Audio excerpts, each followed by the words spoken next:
What's up guys, Alex Wallace here from Wallace Training Systems, and this is part 8 and week 8 and how to get shredded in 8 weeks.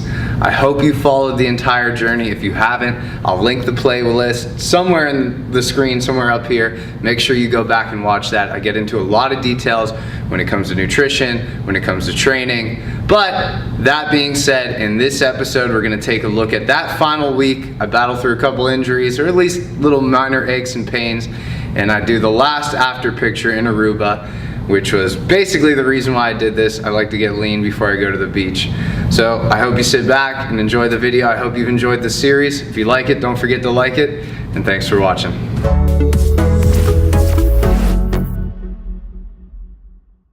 Something I notice when I start to cut is that I lose my upper body strength a lot faster than I lose my lower body strength. In order to compensate for that, I tried to position my upper body exercises before my lower body exercises. So I'll do things like my bench press and my incline press, my overhead press, all before I do the leg portion of my exercise.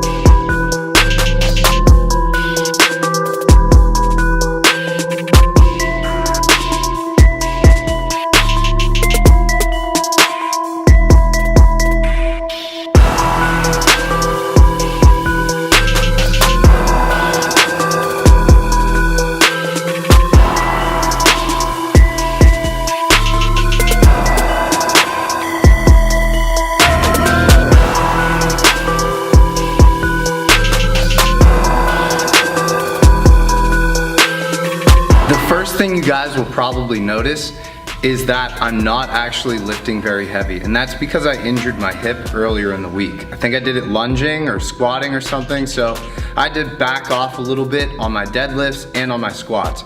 And I think this happens a lot when people are in a calorie deficit and they continue to push the volume. Sometimes you can get a little tweak here and there. Now, I don't think I was injured per se, so that might be a bad way to describe it, but I did definitely aggravate something, so I had to back off a little bit on the weights.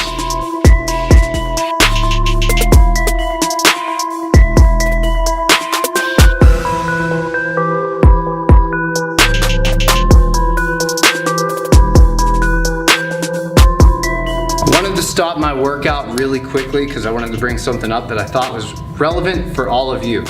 I was deadlifting and I noticed that my Inzer Forever belt was a little loose, so I had to bring it in. And I'm stoked about that because I haven't been on this notch in a number of years. So I can tell that, you know, when I look in the mirror and when I look at the scale, that my body composition is definitely changing. I'm down 12 pounds, but it's cool to see that additional layer of objectivity, namely how my belt is fitting around my waist.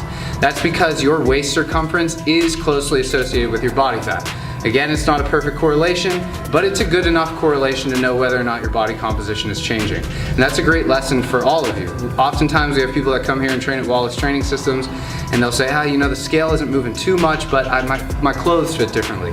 I was able to bring my belt in an extra 2 notches, or I had to move down a pant size or 2 pant sizes.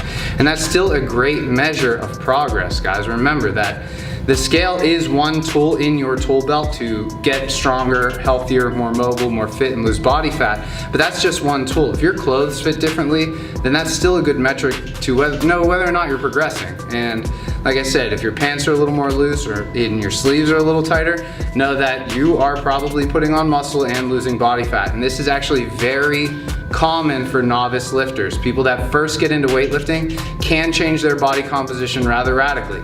Now, as you get more advanced, sometimes it's a lot harder to build muscle and burn body fat at the same time, or recomp. That becomes more and more challenging as you become more and more advanced.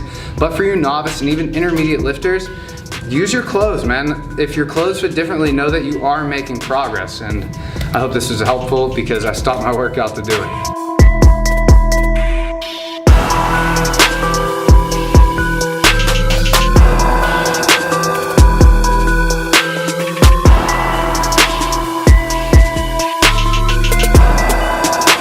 Real quick, in my last first before and after picture. I'm gonna put actually 2 after pictures. The first one is when I just was absolutely shredded and didn't have any carbs in me. I looked flat, no pump, no carbs.